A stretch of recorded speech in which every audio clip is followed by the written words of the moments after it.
നമസ്കാരം, ഹലോ ഡോക്ടറിലേക്ക് ഏവർക്കും സ്വാഗതം. നമുക്കിടയിൽ കുഴഞ്ഞു വീണുള്ള മരണങ്ങൾ കൂടി വരുന്ന ഒരു സാഹചര്യമാണ് ഇപ്പോഴുള്ളത്.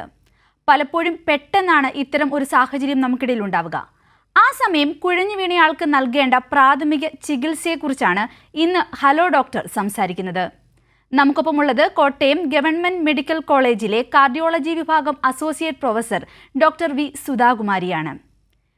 നമസ്കാരം ഡോക്ടർ, ഹലോ ഡോക്ടറിലേക്ക് സ്വാഗതം. നമസ്കാരം, കേൾക്കുന്നുണ്ട്. ഞാൻ ഡോക്ടർ സുധാകുമാരി, കോട്ടയം മെഡിക്കൽ കോളേജിൽ. കുഴഞ്ഞു വീണുള്ള മരണങ്ങൾ സംഭവിക്കുമ്പോൾ അവിടെ അല്ലെങ്കിൽ ഇത്തരത്തിലൊരു സാഹചര്യം ഉണ്ടാവുമ്പോൾ പ്രാഥമിക ചികിത്സയായി കൂടെയുള്ളവർ ചെയ്യേണ്ടത് എന്തൊക്കെയാണെന്നാണ് നമുക്ക് ആദ്യം തന്നെ അറിയേണ്ടത്. പ്രാഥമിക ചികിത്സയെ കുറിച്ച് ഒന്ന് വിശദമാക്കാമോ? വിശദമാക്കാം. ആദ്യം തന്നെ ഒരാൾ കുഴഞ്ഞു വീഴുക എന്നത് കൊണ്ട് ഉദ്ദേശിക്കുന്നത് ഹൃദയസ്തംഭനം ഉണ്ടാവുകയാണ്. അതായത് ഹൃദയമിടിപ്പ് താൽക്കാലികമായി നിലയ്ക്കുകയും ഹൃദയമിടിപ്പ് കുറഞ്ഞ് രക്തചംക്രമണം തടസ്സപ്പെട്ട് ഒരാൾ അബോധാവസ്ഥയിലാകുന്നതിനെയാണ് ഈ കുഴഞ്ഞു വീഴുക എന്ന പദം കൊണ്ട് നമ്മൾ ഉദ്ദേശിക്കുന്നത്. അപ്പോൾ ഈ ഹൃദയമിടിപ്പ് നിലച്ച് രക്തചംക്രമണം തടസ്സപ്പെട്ട് കഴിഞ്ഞാൽ തലച്ചോറിലേക്കും മറ്റ് പ്രധാന അവയവങ്ങളിലേക്കോട്ടുള്ള രക്തഓട്ടം തടസ്സപ്പെടും. അപ്പോൾ ഇത് ആദ്യത്തെ 4-5 മിനിറ്റിനുള്ളിൽ തന്നെ നമ്മൾ രക്തഓട്ടം പുനഃസ്ഥാപിച്ച് കൊടുത്തില്ലെങ്കിൽ ഈ കോശങ്ങൾക്ക് സാരമായ കേടുപാടുകൾ തിരിച്ച് സുഖപ്പെടുത്താനാകാത്ത വിധമുള്ള കേടുപാടുകൾ സംഭവിക്കാറുണ്ട്. അപ്പോൾ അതുകൊണ്ട് ഈ ആദ്യത്തെ 4-5 മിനിറ്റ് അതാണ് ഏറ്റവും പ്രധാനപ്പെട്ട സമയം. ആ സമയത്ത് നമ്മൾ സമയോചിതമായി പുനരുജ്ജീവന പ്രവൃത്തി ചെയ്യുകയാണെങ്കിൽ നമുക്കൊരു അമൂല്യമായ ജീവനെ രക്ഷിക്കാൻ സാധിക്കും. അപ്പോൾ ഇത് എങ്ങനെയാണ് എന്നുള്ളതാണ് നമ്മൾ മനസ്സിലാക്കേണ്ടത്. ആദ്യം തന്നെ നമ്മൾ ഒരാൾ പെട്ടെന്ന് കുഴഞ്ഞു വീണാൽ അയാളെ നമ്മൾ രക്ഷിക്കാൻ ഉദ്ദേശിക്കുകയാണ്. അപ്പം നമ്മൾ അവിടുത്തെ രക്ഷകനാണ്. ആദ്യം രക്ഷകന്റെ സേഫ്റ്റി നോക്കണം. അപ്പം കുഴഞ്ഞു വീഴുന്നത് പല കാരണങ്ങൾ കൊണ്ടാവാം. ഏറ്റവും പ്രധാനപ്പെട്ട ഒരു കാരണം എന്ന് പറയുന്നത് ചെറിയൊരു അബോധാവസ്ഥ, പെട്ടെന്നുണ്ടാകുന്ന ബോധക്ഷയം, ഒരാൾ ഏറെ നേരം ഇങ്ങനെ നിൽക്കുകയോ അല്ലെങ്കിൽ പെട്ടെന്ന് ഒരു ഫിസിക്കൽ അല്ലെങ്കിൽ നമുക്ക് ശാരീരികമായ മാനസികമായ ഒരു ക്ഷതം ഏൽക്കുകയൊക്കെ ചെയ്യുമ്പോൾ ഒരു വേദനയൊക്കെ ഉണ്ടാകുമ്പോൾ പെട്ടെന്ന് നമ്മളൊന്ന് കുഴഞ്ഞു വീഴും. വയസ്സോബേകൽ അതൊരു താൽക്കാലിക പ്രതിഭാസമാണ്. അപ്പോൾ നമ്മളൊന്ന് ആളെ തട്ടി നോക്കി ഒന്ന് പെട്ടെന്ന് ബോധം വരികയാണെങ്കിൽ റീഅഷ്യൂർ ചെയ്യാവുന്നതാണ്. അങ്ങനെ ഒരു അത് കൂടാതെയുള്ള രണ്ടാമത്തെ പ്രധാനപ്പെട്ട കാരണം എന്ന് പറയുന്നത് ഹൃദ്രോഗങ്ങൾ തന്നെയാണ്. ഹൃദയാഘാതം മൂലവും അല്ലെങ്കിൽ ഹൃദയത്തിന്റെ ഇടിപ്പ് താളക്രമം തെറ്റുന്നതോ പമ്പിങ് ഫെയിലിയറോ അങ്ങനെ പല കാരണങ്ങൾ. പിന്നെ മൂന്നാമത് തലച്ചോറിനുള്ളിലെ പ്രശ്നം, രക്തസ്രാവം, ഫിറ്റ്സ്, സ്ട്രോക്ക് അങ്ങനെയുള്ള കാരണങ്ങൾ കൊണ്ട്. പിന്നെ ഇതല്ലാതെ വളരെയധികം കാരണങ്ങളുണ്ട്. അതിലേറ്റവും പ്രധാനപ്പെട്ടത് ഇലക്ട്രിക് ഷോക്ക് അടിച്ച് ആൾ കുഴഞ്ഞു വീഴാം. പിന്നെ അല്ലേ പാമ്പ് കടിയേറ്റോ വിഷബാധയേറ്റോ അങ്ങനെ ഒരുപാട് അമിത രക്തസ്രാവം മൂലം റോഡ് അപകടങ്ങളിലൊക്കെ ആളുകൾ കുഴഞ്ഞു വീഴാം. അപ്പം നമ്മൾ ഇങ്ങനെയുള്ള ഒരു സാഹചര്യത്തിൽ ആദ്യം ചെയ്യേണ്ടത്, രക്ഷിക്കാൻ ഉദ്ദേശിക്കുമ്പോൾ നമ്മൾ ആദ്യം ചെയ്യേണ്ടത് നമ്മുടെ തന്നെ സേഫ്റ്റി, രക്ഷകന്റെ തന്നെ സേഫ്റ്റി ഒന്ന് നോക്കുക. പെട്ടെന്ന് ഇപ്പം രോഗി ഇലക്ട്രിക് ഷോക്ക് അടിച്ചാണ് വീണ് കിടക്കുന്നതെങ്കിൽ പെട്ടെന്ന് ഇലക്ട്രിക് വൈദ്യുതി ബന്ധം വിച്ഛേദിക്കുക. റോഡിന്റെ നടുവിലാണ് കുഴഞ്ഞു വീണ് കിടക്കുന്നതെങ്കിൽ പതുക്കെ വലിച്ച് റോഡ് സൈഡിലേക്ക് കട്ടിയുള്ളൊരു പ്രതലത്തിലേക്ക് കൊണ്ടുവയ്ക്കുക. ഇതിനെ സീൻ സേഫ്റ്റി എന്ന് പറയും. ആദ്യം രക്ഷകന്റെ അല്ലെങ്കിൽ ആ സീനിന്റെ ഒരു സേഫ്റ്റി ഉണ്ടാക്കുക. ഇതാണ് നമ്മൾ ഏറ്റവും ആദ്യം ഒന്നാമത്തെ സ്റ്റെപ്പ് എന്ന് പറയുന്നത്. ഇനി അടുത്ത സ്റ്റെപ്പ് എന്ന് പറയുന്നത് നമ്മൾ ഈ കുഴഞ്ഞു വീണ് കിടക്കുന്ന ആള് ശ്വസിക്കുന്നുണ്ടോ എന്ന് നോക്കുക. ശ്വാസം നിലച്ചു പോയിട്ടുള്ള ആളാണെങ്കിൽ, ശ്വാസം ഇല്ല എന്ന് നമുക്ക് മനസ്സിലായി, നമ്മൾ ചെയ്യേണ്ടതെന്ന് പറഞ്ഞാൽ ആളെ ഒന്ന് തട്ടി വിളിക്കുക. ഇരു തോളത്തും കൈവച്ച്. അതിനു മുമ്പ് നമ്മൾ ചെയ്യേണ്ട ഒരു കാര്യമുണ്ട്. ആൾ ശ്വാസം എടുക്കുന്നില്ല എന്ന് നമുക്ക് മനസ്സിലാക്കി കഴിഞ്ഞാൽ ആദ്യം നമ്മൾ ചെയ്യേണ്ടത് ഷൗട്ട് ഫോർ ഹെൽപ്പ്. ആളെ തോളിലിങ്ങനെ തട്ടി ഒന്ന് നോക്കുക. തോളിലിങ്ങനെ തട്ടി നിങ്ങൾ ഓക്കെ ആണോ എന്ന് ചോദിക്കുക.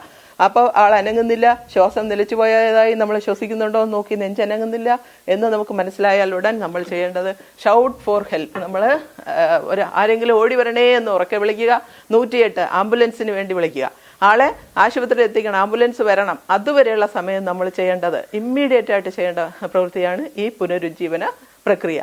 അപ്പോൾ നമ്മൾ ശ്വാസം ഉണ്ടോ എന്ന് നോക്കി, ശ്വാസം എടുക്കുന്നില്ല, നമ്മൾ തട്ടി നോക്കി, ആൾ അനങ്ങുന്നില്ല. ഇനി അടുത്തതായി നമ്മൾ നോക്കേണ്ടത് പൾസ് ഉണ്ടോ, രോഗിക്ക് പൾസ് ഉണ്ടോ എന്ന് നോക്കുക. പൾസ് ഉണ്ടോ നോക്കാനായിട്ട് കഴുത്തിന്റെ മധ്യഭാഗത്തുള്ള പ്രോമിനന്റ് ആയിട്ടുള്ള എല്ലിന്റെ 1 സെന്റിമീറ്റർ വലത്തോട്ടോ ഇടത്തോട്ടോ വിരൽ തുമ്പെന്ന് വെച്ചാൽ നമുക്ക് പൾസ് ഫീൽ ചെയ്യാം. ഇനി അഥവാ പൾസ് ഫീൽ ചെയ്യാൻ പറ്റുന്നില്ലെങ്കിൽ ശ്വാസമില്ല എത്ത ആളിന് പൾസും ഇല്ല എന്ന് തന്നെ വിചാരിക്കുക. ശ്വാസമില്ലാത്ത ആളിന് പൾസുമില്ല, രക്തചംക്രമണം നിലച്ചിരിക്കുകയാണ് എന്ന് തന്നെ നമ്മൾ വിചാരിക്കുക. നമ്മളൊരാളെ ഉള്ളുവെങ്കിൽ നമ്മൾ ഉടനെ തന്നെ ഈ നെഞ്ചമർത്തൽ തുടങ്ങുക. ഈ പുനരുജ്ജീവന പ്രക്രിയയുടെ 2 പ്രധാന ഭാഗങ്ങളെന്ന് പറയുന്നത്, ഒന്ന് നെഞ്ചിൽ അമർത്തി പിഴിഞ്ഞ് രക്തയോട്ടം, രക്തചംക്രമണം പുനഃസ്ഥാപിച്ചെടുക്കുക, അതോടൊപ്പം ശ്വാസം ഊതിക്കൊടുക്കുകയും ചെയ്യുക. അപ്പോൾ ഈ നെഞ്ചമർത്തൽ എങ്ങനെയാണ് നമ്മൾ ചെയ്യേണ്ടത് എന്ന് നോക്കാം. അതിൻ്റെ ഒരു വീഡിയോ ഞാൻ കൊടുത്തിട്ടുണ്ട്. കൂടാതെ കിടക്കുന്ന ആളിനെ നിരപ്പായ ഒരു പ്രതലത്തിൽ നമ്മൾ ആളെ ഇങ്ങനെ കിടത്തിയിട്ട് ഞാൻ ഇത് കാണിക്കാൻ വേണ്ടി ഇങ്ങനെ പൊക്കി പിടിച്ചിരിക്കുന്നതേ ഉള്ളൂ. ഈ നെഞ്ചിന് മധ്യഭാഗത്തായി 2 നിപ്പിളിനും മുലക്കണ്ണിനും ഇടയ്ക്കുള്ള ഭാഗത്ത് നെഞ്ചിന്റെ നടുഭാഗത്തായി നമ്മുടെ കൈ വയ്ക്കുക. ഒരു കൈപ്പത്തി വെച്ചിട്ട് മറ്റേ കൈപ്പത്തി കൊണ്ട് അതിൻ്റെ പുറത്ത് കോർത്ത് പിടിച്ചുകൊണ്ട് ശക്തിയായി നെഞ്ച് 5 സെന്റിമീറ്റർ താഴുന്ന വിധത്തിൽ അമർത്തുക. നെഞ്ച് 5 സെന്റിമീറ്റർ എങ്കിലും താഴുന്ന വിധത്തിൽ അമർത്തുക. പിന്നെ അത് റിലീസ് ചെയ്യുക, വീണ്ടും അമർത്തുക, വീണ്ടും റിലീസ് ചെയ്യുക. എണ്ണിക്കൊണ്ടാവണം. 1 2 3 4 5 6 7 8 25 26 27 28 23 30 വരെ എണ്ണി 30 പ്രാവശ്യം നെഞ്ചമർത്തുക. എത്ര സ്പീഡിൽ ചെയ്യണമെന്ന് വെച്ചാൽ വളരെ ഫാസ്റ്റായിട്ട് ചെയ്യണം. 1 മിനിറ്റിൽ 100 മുതൽ 120 തവണ വരെ ഇത് നെഞ്ചമർത്തൽ ചെയ്യേണ്ടതാണ്. അതിൽ 30 പ്രാവശ്യം ചെയ്തു കഴിഞ്ഞാൽ 2 പ്രാവശ്യം ശ്വാസം ഊതിക്കൊടുക്കുക. അപ്പോൾ ശ്വാസം ഊതിക്കൊടുക്കുന്നതിന് മുമ്പ് നമ്മൾ ചെയ്യേണ്ടത് കഴുത്ത്, തല ശകലം ഒന്ന് പുറകോട്ട് ചരിച്ച്, ഈ തല പതുക്കെ പുറകോട്ട് ചരിച്ച് ഈ താടി ഒന്ന് പൊക്കി, അതിനുശേഷം നമ്മൾ മൂക്കിൽ 2 മൂക്കും അടച്ച് പിടിച്ചതിന് ശേഷം രക്ഷകന് ഒരു ശ്വാസം നീട്ടി എടുത്തതിന് ശേഷം ഈ ഇതിൻ്റെ വായിലോട്ട്, രോഗിയുടെ വായിലേക്ക് ശ്വാസം നമ്മുടെ വായി ചേർത്ത് വെച്ചുകൊണ്ട് ഊതിക്കൊടുക്കുക. അങ്ങനെ 2 പ്രാവശ്യം ഊതുമ്പോൾ നമ്മൾ ചെറുതായിട്ടൊന്ന് ശ്രദ്ധിക്കുക. ഊതി കഴിയുമ്പോൾ ഈ രോഗിയുടെ നെഞ്ച് അനങ്ങുന്നുണ്ടോ, നെഞ്ച് വികസിക്കുന്നുണ്ടോ എന്ന് നോക്കാൻ പറ്റുകയാണെങ്കിൽ നല്ലതാണ്. 1 പ്രാവശ്യം കൊടുക്കുക, ഒന്നുകൂടി കൊടുക്കുക, വീണ്ടും നെഞ്ചമർത്തൽ തുടരുക. അങ്ങനെ 30 പ്രാവശ്യം നെഞ്ചിൽ ശക്തിയായി അമർത്തുകയും റിലീസ് ചെയ്യുകയും ചെയ്യുക. 2 പ്രാവശ്യം ശ്വാസം ഊതിക്കൊടുക്കുക. ഇതാണ് നമ്മൾ ചെയ്യേണ്ടുന്നത്. ഇത് ശക്തിയായിട്ട് അമർത്തുമ്പോൾ നമ്മൾ എങ്ങനെയാണ് ചെയ്യേണ്ടതെന്ന് വെച്ചാൽ, ഈ നമ്മൾ ആ വീഡിയോയിൽ കാണിക്കുന്നുണ്ട്. കൈ പിന്നെ തറയിലാണ് ആൾ കിടക്കുന്നതെങ്കിൽ നമ്മൾ മുട്ടുകുത്തി, രക്ഷകൻ അവിടെ മുട്ടുകുത്തി നിൽക്കുക. 2 മുട്ടുകളും മടക്കി രോഗിയുടെ അടുത്ത് ഇരുന്നതിന് ശേഷം കൈ മുട്ടുകൾ നിവർത്തി വെച്ചുകൊണ്ട് നെഞ്ചിന് നടുവിൽ കൈ വെച്ചാണ് നമ്മളിത് കൊടുക്കേണ്ടത്. നടുവിൽ 2 കൈകളും കോർത്ത് പിടിച്ച് വളരെ ശക്തിയായിട്ട് മുട്ട് മടക്കാതെ അമർത്തുക. ഓരോ തവണയും നമ്മൾ നെഞ്ചമർത്തുമ്പോൾ ഹൃദയത്തിലിരിക്കുന്ന രക്തം മെക്കാനിക്കലായിട്ട് പമ്പ് ചെയ്ത് ശരീരാവയവങ്ങളിലും പ്രത്യേകിച്ച് തലച്ചോറിലേക്കും എത്തുന്നതാണ്. അപ്പോൾ ഈ ഓരോ 2 മിനിറ്റിനുള്ളിലും നമ്മൾ ഈ ആൾക്ക് പൾസ് വന്നോ ശ്വാസം വന്നോ എന്ന് നമ്മൾ നോക്കേണ്ടതാണ്. ഇതിനെയാണ് പുനരുജ്ജീവന പ്രക്രിയ എന്ന് പറയുന്നത്. അത് കഴിഞ്ഞ് നമ്മൾ 2 മിനിറ്റിനുള്ളിൽ ആൾ വന്നില്ല, ആംബുലൻസ്, ഇത് എത്ര നേരം തുടരണം എന്ന് ഡോക്ടർ വളരെ കൃത്യമായി തന്നെ എങ്ങനെയാണ് ഇങ്ങനൊരു സാഹചര്യത്തെ കൈകാര്യം ചെയ്യേണ്ടതെന്ന് പറഞ്ഞു. ഡോക്ടർ, ഇവിടെ നമ്മൾ മനസ്സിലാക്കേണ്ട മറ്റൊരു പ്രധാനപ്പെട്ട കാര്യം, ഈ ഒരു സാഹചര്യത്തിൽ ചെയ്യരുതാത്തതായ ചില കാര്യങ്ങൾ ഉണ്ടാകുമല്ലോ, അതെന്തൊക്കെയാണെന്ന് കൂടി ഒന്ന് വിശദമാക്കാമോ? അതെ, അപ്പോൾ ഒരാൾ പെട്ടെന്ന് കുഴഞ്ഞു വീഴുന്നത് നിങ്ങൾ കണ്ടിട്ടുണ്ട്. ചില ആളുകൾ പെട്ടെന്ന് ഓടിച്ചെന്ന് അവരെ ഇങ്ങനെ എടുക്കാൻ ശ്രമിക്കും, കുലുക്കി വിളിക്കാൻ ശ്രമിക്കും. ഇതൊന്നും ചെയ്യരുതാത്ത കാര്യങ്ങളാണ്. ഒരാൾ കുഴഞ്ഞു വീണാൽ നമ്മൾ ആദ്യം ചെയ്യേണ്ടത് ആളിനെ നിരപ്പായി കുറച്ചു നേരം കിടക്കാൻ അനുവദിക്കുക. കഴിയുമെങ്കിൽ കാലിൻ്റെ രണ്ട് കാലുകളും 30 സെന്റിമീറ്റർ ഒന്ന് പൊക്കി പിടിക്കുക. എന്തിനെന്നാൽ കാലിലിരിക്കുന്ന രക്തം ഹൃദയത്തിലേക്ക് ഒഴുകിയെത്തുന്നതിന് വേണ്ടിയാണ്, തലച്ചോറിലേക്കും പെട്ടെന്ന് രക്തഓട്ടം എത്താൻ വേണ്ടിയിട്ടാണ്. അങ്ങനെയൊന്ന് കാലൊന്ന് പൊക്കി പിടിച്ചു കൊടുക്കുക. അത് കഴിഞ്ഞ് ആള് ശ്വാസം എടുക്കുന്നുണ്ടെങ്കിൽ നമ്മൾ ഇടതുവശത്തേക്ക് ചരിച്ചു കിടത്തി, ഒരു വശത്തേക്ക് ചരിച്ചു കിടത്തി ആ വശത്തെ കൈ ഇങ്ങനെ നിവർത്തി വെച്ച്, കാലും നിവർത്തി വെച്ച് മറ്റേ കൈ മടക്കി വെച്ച് അങ്ങനെ ചെയ്തു കൊടുക്കണം. ആളിനെ കുലുക്കാൻ പാടില്ല.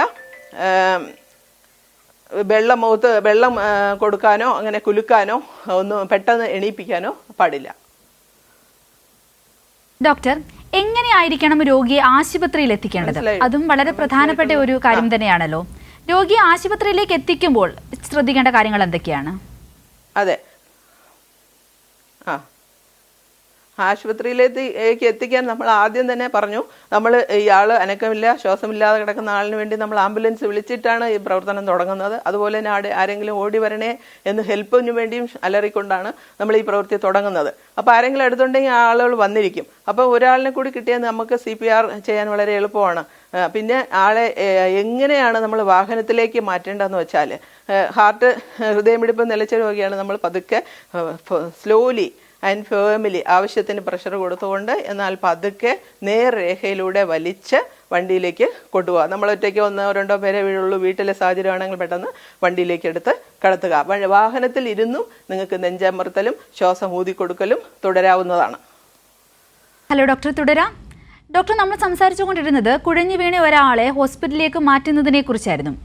ഇവിടെ വരുന്ന മറ്റൊരു ചോദ്യം, എന്ത് തരത്തിലുള്ള ജീവിതശൈലിയാണ് ഇത്തരത്തിലുള്ള മരണങ്ങൾ, സാഹചര്യങ്ങൾ വർദ്ധിപ്പിക്കുന്നത്? ജീവിതശൈലിയിൽ നമ്മൾ ചില മാറ്റം വരുത്തേണ്ടതുണ്ടോ? നമുക്ക് ആ ഉത്തരത്തിലേക്ക് വരാം. ഡോക്ടർ, ഇപ്പൊ നമ്മളോടൊപ്പം ഒരു പ്രേക്ഷകൻ ചേരുന്നുണ്ട്. ഇപ്പൊ ഒരു പഠനം ഈയിടെ നമ്മളോടൊപ്പം ഒരു പ്രേക്ഷകൻ ചേരുന്നുണ്ട്. ഡോക്ടറോട് ചോദിച്ചോളൂ. ഓക്കെ. ഹലോ, ഡോക്ടറോട് സംസാരിച്ചോളൂ. Hello, good evening doctor. Good evening doctor. Hello, good evening doctor. Good evening. Good evening. Hello, good evening doctor. പറഞ്ഞോളൂ. ഗുഡ് ഈവനിങ്, പറഞ്ഞോളൂ, കേൾക്കുന്നുണ്ട്. Good evening. ഹലോ. സാറേ. ഹലോ സാറേ. ഈ പിന്നെ മാഡം പറഞ്ഞ മുഴുവൻ കേട്ടു. ചോദിച്ചോളൂ. ഇത് നമ്മള് അവരെ ഒരു അരിക്ക് വെച്ച് കടത്തി അവരെ നെഞ്ഞിന് ശക്തിയായിട്ട് CPR കൊടുക്കുന്ന സമയത്ത് അത് ശക്തിയായിട്ട്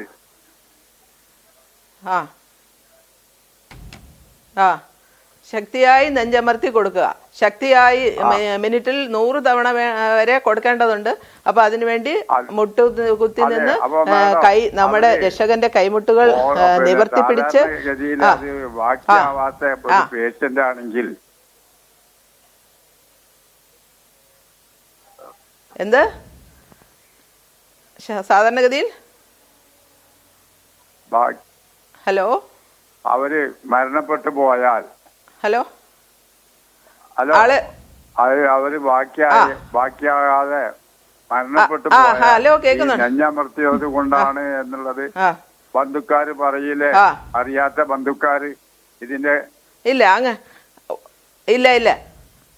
ഇല്ല ഒരിക്കലും പറയില്ല. നെഞ്ചമർത്തുമ്പോൾ നമ്മൾ ശ്വാസം കൃത്രിമമായിട്ട് രക്തചംക്രമണം പുനഃസ്ഥാപിച്ച് രോഗിയെ രക്ഷിക്കാനാണ് നമ്മൾ നോക്കുന്നത്. നെഞ്ചമർത്തിയത് കൊണ്ട് ഒരിക്കലും മരിക്കില്ല. നെഞ്ചമർത്തിയത് കൊണ്ട് ചിലപ്പോൾ സംഭവിക്കാവുന്നത് വാരിയെല്ലുകൾക്ക് ചെറിയ ഒടിവ് വരും. അത് രോഗി ജീവനിലേക്ക് തിരിച്ചു വന്നാൽ നമുക്ക് വാരിയെല്ലിന്റെ ഒടിവ് നിസ്സാരമായിട്ട് ചികിത്സിച്ച് ഭേദമാക്കാവുന്നതേ ഉള്ളൂ.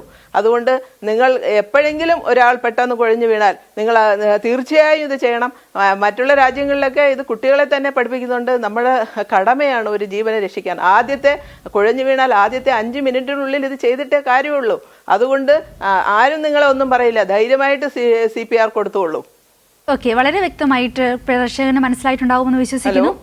ഡോക്ടർ, നമ്മളിപ്പോൾ പറഞ്ഞുകൊണ്ടിരുന്നത് ഇത്തരത്തിലുള്ള കുഴഞ്ഞു വീണ്ടുള്ള മരണങ്ങൾ വർദ്ധിക്കാനുണ്ടാവുന്ന സാഹചര്യങ്ങളെ കുറിച്ചാണ്.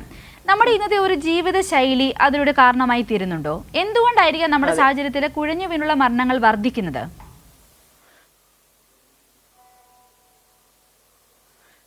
ഈയിടെ ഉള്ള ഒരു പഠനം തെളിയിക്കുന്നത് പണ്ടുള്ളതിനേക്കാൾ ഒരു 13% ഒരു കൂടുതലായിട്ട് ആളുകൾ കുഴഞ്ഞു വീഴുന്നുണ്ട്. ഈ ലോകമെമ്പാടുമുള്ള ആളുകൾ മരിക്കുന്നതിൽ 0.3 അതായത് 0.3% ആളുകളും മരിക്കുന്നത് കുഴഞ്ഞു വീണാണ്. അത് സഡൻ കാർഡിയാക് ഡെത്ത് എന്നാണ് പറയുന്നത്. അപ്പം അതിൽ ചെറിയൊരു റൈസ് കൂടുതലായിട്ട് ഇപ്പം കണ്ടുവരുന്നുണ്ട്. അത് പ്രത്യേകിച്ചും ഈ 35 മുതൽ 55 വയസ്സ് വരെയുള്ള ചെറുപ്പക്കാരിലൊക്കെയാണ് അത് കൂടി വരുന്നത്. അതിനൊരു പ്രധാന കാരണമായിട്ട് കൂടുതലായിട്ടുണ്ടാകുന്ന ഈ ഒരു ജീവിതശൈലീ രോഗങ്ങൾ ഇത്തിരി നേരത്തെ വരാൻ തുടങ്ങിയിട്ടുണ്ട്. ഇപ്പം പണ്ടൊക്കെ അച്ഛൻ ആശുപത്രി കൊണ്ടുപോയിക്കൊണ്ടിരുന്ന കാലത്ത് നിന്ന് മാറി ഇപ്പം അച്ഛന്മാര് മക്കളെ ആശുപത്രിയിലേക്ക് കൊണ്ടുപോകുന്ന ഒരു സാഹചര്യം വന്നിട്ടുണ്ട്. ചെറുപ്പക്കാരുടെ ഇടയിലുള്ള ഈ പിന്നെ ജോലി ചെയ്യാതെ ഉള്ള ഇരിക്കലും, അല്ലെങ്കിൽ പുകവലി, അതല്ലെങ്കിൽ ഇങ്ങനെ Kant food, preserved food items, fat കൂടുതലുള്ള ആഹാരമൊക്കെ കഴിക്കുന്നത് കൊറോണറി ആർട്ടറി ഡിസീസ് അഥവാ ഹൃദ്രോഗം, ഹൃദയാഘാതമൊക്കെ ഉണ്ടാക്കാനുള്ള ഒരു സാധ്യത കൂട്ടുന്നുണ്ട്. അതുകൊണ്ട് അതിൻ്റെതായ ഒരു ഇൻക്രീസ് ഉണ്ട്. അത് ഒഴിച്ചാൽ ഈ പെട്ടെന്നുള്ള കുഴഞ്ഞു വീഴുന്നുള്ള മരണങ്ങൾക്ക് ഉള്ള കാരണം എന്ന് പറയുന്നത് നമ്മുടെ ഹൃദ്രോഗത്തിൽ തന്നെ പലതരമുണ്ട്. ഹൃദ്രോഗം അത് കൊറോണറി ഡിസീസ് അഥവാ ഹൃദയ രക്തധമനികളിലുള്ള ബ്ലോക്ക് കൊണ്ടുള്ള ഹൃദയാഘാതം ഒഴിച്ച് വേറെയും ചില അസുഖങ്ങളുണ്ട്. നമുക്ക് ജന്മനാൽ പാരമ്പര്യമായിട്ട് പകർന്നു കിട്ടാവുന്ന ചില രോഗങ്ങൾ, ഇടിപ്പിൽ ക്രമരഹിതമായ ഹൃദയമിടിപ്പുകൾ, അതുപോലെ ഹൃദയത്തിന്റെ മസിലിന് കട്ടി ഉണ്ടാകുന്ന ഹൈപ്പർട്രോഫി കാർഡിയോമയോപ്പതി എന്നുള്ള രോഗം, പമ്പിങ് ഹൃദയപേശികൾക്ക് ക്ഷീണം ഉണ്ടാകുന്ന പമ്പിങ് തകരാറിലാവുന്ന രോഗം, ഇതൊന്നും ജീവിതശൈലി രോഗങ്ങളല്ല. അപ്പോൾ ഇതെല്ലാം ഒരുപാട് കുറേ അസുഖങ്ങൾ നമുക്ക് പാരമ്പര്യമായിട്ടും അല്ലാതെയും ഒക്കെ നമുക്ക് വരാവുന്നതാണ്. പിന്നെ അങ്ങനെ ഇപ്പോൾ ഒരു ചെറിയ റൈസ് എന്നുള്ളത് ഈ ആളുകളുടെ ജീവിതശൈലി രോഗങ്ങളോ, പിന്നെ കൊറോണയ്ക്ക് ശേഷം ഹൃദയ മസിലിൻ്റെ ശേഷിക്കുറവും കുറച്ച് ഇങ്ങനെ ഹൃദ്രോഗങ്ങളൊക്കെ ശകലം കൂടുതലായി ചില പഠനങ്ങൾ, അതിന് വ്യക്തമായ തെളിവുകളൊന്നും ആയിട്ടില്ല, അങ്ങനെയും പറയുന്നുണ്ട്. വ്യക്തമാണ് ഡോക്ടർ. ഇപ്പോൾ നമ്മളോടൊപ്പം മറ്റൊരു പ്രേക്ഷകൻ ചേരുകയാണ്, ഗോവയിൽ നിന്നും ബീരാൻ. ഹലോ, ഡോക്ടറോട് ചോദിച്ചോളൂ. ഓക്കെ, ആ കോള് ഡ്രോപ്പായി തോന്നും. ഡോക്ടർ, നമ്മളിപ്പോൾ പറഞ്ഞല്ലോ ജീവിതശൈലി ഒരു കോള് ഡ്രോപ്പായി തോന്നുന്നു ഡോക്ടർ.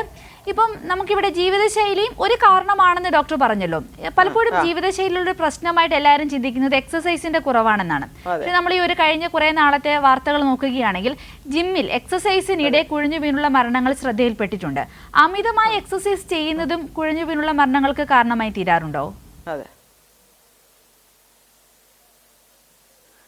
അമിതമായ എക്സർസൈസ് ചെയ്യുന്നവരിൽ അപൂർവമായിട്ട് അങ്ങനെ കാണുന്നുണ്ട്. അത് വളരെ ഒരു ചെറിയ ശതമാനം മാത്രമാണ്.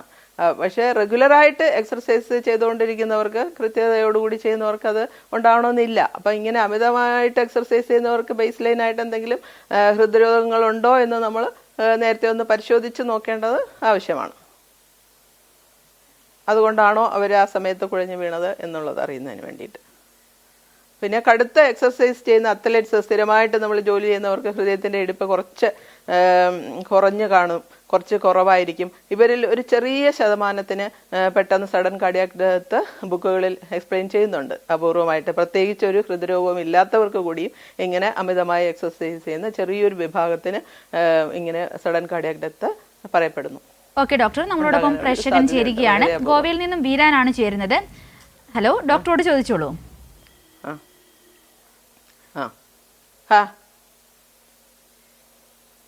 ഹലോ, ഡോക്ടറോട് ചോദിച്ചോളൂ. ഹലോ, എനിക്ക് എന്റെ സംശയം ഇതാണ്. ഇത് ഈ ഇന്നലെ ഒരു വേദിയിൽ വെച്ചിട്ട് കുഴഞ്ഞു കൊണ്ട് മരിച്ചു. അതിനുശേഷം ഞാൻ അതിനെ കുറിച്ചിട്ട് എന്റെ കയ്യിൽ കുറച്ച് പുസ്തകങ്ങളുണ്ട്. പെട്ടെന്ന് എടുത്ത് നോക്കിയപ്പോൾ അതിനകത്തൊന്നും ഇതിന്റെ കാര്യങ്ങളെ കുറിച്ചിട്ട് വലിയ ഒരു മനസ്സിലാത്ത രീതിയിലുള്ള ഒരു ഇതൊന്നും എനിക്ക് കിട്ടിയില്ല. അപ്പൊ ഇന്നത് നമ്മുടെ കൈരൽ ടിവിയിൽ സംപ്രേഷണം ചെയ്യുന്ന കണ്ടപ്പോൾ വളരെ സന്തോഷമായി. എനിക്ക് ചോദിക്കാനുള്ളത്, ഈ ഒരു രോഗം, ഇതൊരു രോഗമാണല്ലോ, ഇതിന് കാരണമായിട്ട് ഇത് വരാൻ സാധ്യതയുള്ള മറ്റെന്തെങ്കിലും നമുക്ക് ഇത് കണ്ടുപിടിക്കാൻ, അതായത് ഇപ്പൊ എനിക്കോ മറ്റുള്ള വ്യക്തിക്കോ ഇത് വരാൻ സാധ്യതയുള്ള ഇതിന്റെ രോഗലക്ഷണങ്ങൾ വല്ലതുണ്ടെങ്കിൽ ഒന്ന് അറിയിച്ചാൽ കൊള്ളാമായിരുന്നു. അത് ഈ ഹൃദ്രോഗം, ഈ കുഴഞ്ഞു വീഴൽ കൂടുതലായിട്ടുണ്ടാകുന്നത് ഹൃദ്രോഗികൾക്ക് തന്നെയാണ്. അതായത് നേരത്തെ നമുക്ക് ഹൃദയത്തിന്റെ വാൽവിന് തകരാറോ പമ്പിങ് തകരാറിലുള്ളവർ, അതല്ലെങ്കിൽ ഹൃദയ ഇടിപ്പിൽ ക്രമരഹിതമായി ഇടിക്കുന്ന അസുഖമുള്ളവർ, അല്ലെങ്കിൽ ഹാർട്ട് അറ്റാക്ക്, ഹൃദ്രോഗം, ഹൃദയത്തിന്റെ രക്തധമനികളിൽ ബ്ലോക്ക് ഉള്ളവർ, ഇങ്ങനെയുള്ളവർക്കാണ് ഈ പെട്ടെന്ന് ഹൃദയസ്തംഭനം ഉണ്ടാകാനുള്ള സാധ്യത വളരെ കൂടുതൽ. അപ്പൊ ഇതുവരെ, പക്ഷെ എന്നാൽ ഇതുവരെ ഒരു ലക്ഷണവും കാണിക്കാത്ത ആളിനും പെട്ടെന്ന് ഹാർട്ട് അറ്റാക്ക് ഉണ്ടാകുമ്പോഴും ആൾ കുഴഞ്ഞു വീഴാം. അപ്പോൾ അതുകൊണ്ട് ഹൃദ്രോഗികളിൽ ഇത് കൂടുതൽ കാണുന്നു, അവരെ നമ്മൾ പ്രത്യേകം ശ്രദ്ധിക്കുക. ഏതൊരാൾ തന്നെ കുഴഞ്ഞു വീണാലും ചിലപ്പോൾ ആദ്യമായി ഉണ്ടാകുന്ന ഹാർട്ട് അറ്റാക്ക് കൊണ്ടാവാം അയാൾ കുഴഞ്ഞു വീഴുന്നത്. അപ്പോഴും നമ്മൾ ഈ പറഞ്ഞ പ്രാഥമിക ശുശ്രൂഷ കൊടുക്കാൻ ജീവൻ രക്ഷിക്കാൻ ഒരു ശ്രമം നടത്തുക. അതാണ് ഇന്നത്തെ ഇത് പറയാൻ കാരണം ഈ അടുത്തിടെ രണ്ട് രോഗികളുടെ മരണത്തിന് ഞാൻ സാക്ഷിയായി. ഒന്നൊരു 25 വയസ്സുള്ള ഒരു യുവാവ് ഇലക്ട്രിക് ഷോക്കേറ്റ് കിടന്നിട്ട് അവർ ആശുപത്രിയിൽ എത്തുന്നതുവരെ ആരും കാർഡിയാക് മസാജ് ഒന്നും കൊടുത്തില്ല. ആശുപത്രിയിലെത്തി ഈ CPR ഹൃദയ പുനരുജ്ജീവനം ചെയ്ത ഡോക്ടർമാർ അതിന് ഹൃദയത്തിന്റെ പ്രവർത്തനം ശരിയാക്കി വന്നപ്പോഴത്തേക്ക് ബ്രെയിൻ നശിച്ചു പോയിരുന്നു. അപ്പൊ ആ ബ്രെയിൻ നശിച്ചു പോയി കഴിഞ്ഞ ആളിനെ പിന്നെ നമുക്ക് രക്ഷിച്ചെടുക്കാൻ പറ്റില്ല, ആള് മരിച്ചുപോയി. അപ്പൊ അതുകൊണ്ട് പ്രാഥമിക ചികിത്സ എന്നത് കുഴഞ്ഞു വീണുള്ള മരണങ്ങൾക്ക് വളരെ വലിയൊരു അത്യാവശ്യമാണെന്നാണ് ഡോക്ടർ പറഞ്ഞു വെച്ചത്. നമ്മുടെ ഇന്നത്തെ സാഹചര്യത്തിൽ ഏതൊരാളും, വിദ്യാർത്ഥിയോ മുതിർന്നവരോ ആരുമാവട്ടെ, കുഴഞ്ഞു വീഴുമ്പോൾ കൊടുക്കേണ്ട പ്രാഥമിക ചികിത്സയെക്കുറിച്ച് അറിഞ്ഞിരിക്കേണ്ടത് വളരെ പ്രാധാന്യമുള്ള വിഷയമെന്നാണ് നമ്മളിപ്പോൾ ഹലോ ഡോക്ടറിലൂടെ മനസ്സിലാക്കിയിരിക്കുന്നത്. വളരെയധികം താങ്ക് യു ഡോക്ടർ. എല്ലാ കാര്യങ്ങളും വിശദമായി തന്നെ താങ്കൾ ഞങ്ങൾക്ക് വേണ്ടി പങ്കുവച്ചു. നമുക്കൊപ്പം ഉണ്ടായിരുന്നത് കോട്ടയം ഗവൺമെന്റ് മെഡിക്കൽ കോളേജിലെ കാർഡിയോളജി വിഭാഗം അസോസിയേറ്റ് പ്രൊഫസർ ഡോക്ടർ വി സുധാകുമാരിയാണ്. ഹലോ ഡോക്ടർ ഇവിടെ പൂർണ്ണമാകുന്നു. നമസ്കാരം.